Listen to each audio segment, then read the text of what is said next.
I'm standing on Government Street. The block behind me is just west of Marine. And at number 959, generations have known a fast food franchise operating here. But back in 1899, the newspaper accounts were quite extensive, talking about the remodeling of an existing house there by Captain John Quill. Now, John Quill had made quite a fortune in the riverboat trade.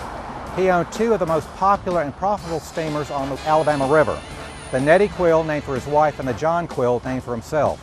That money allowed him to have this house rebuilt for his wife Nettie.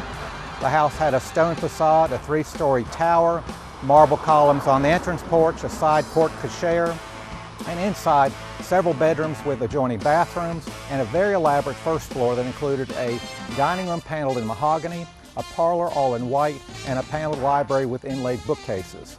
Behind the library was what the newspaper described as an oriental room.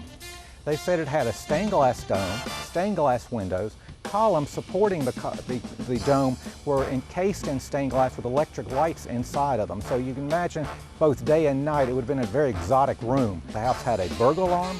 It also was wired where you could press a button on the second floor and it would electronically unlock the front door. An interesting phenomenon for that day.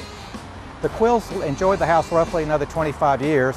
Captain Quill went to Catholic Cemetery in 1925. His wife joined him the following year. In 1928, the house had been subdivided into 8 apartments. In 1945, the house was sold. The new owners turned it into the Mobile Gospel Tabernacle and operated a church on the site. The neighbors wouldn't have complained except they put up a purple neon sign at the curbside. The neighbors thought it was obnoxious and went to the city council to complain about it, and the city council members did nothing, saying, well, it was a church and that was out of their hands. The church continued to add on to the property, adding an auditorium built of cinder block behind the Quill mansion, and they used that for their church services.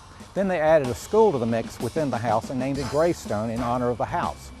The school advertised during integration that it was a Christian school operated for white children. Greystone School ended up moving out to Azalea Road later in the 1960s, and in 1968 this property was put on the market. When it did move, the owners decided to demolish what was left of the Quill house and leave the auditorium. Nobody wanted the auditorium either, so eventually it was torn down. The vacant lot was sold and it became home to a Wendy's franchise, which has been here ever since.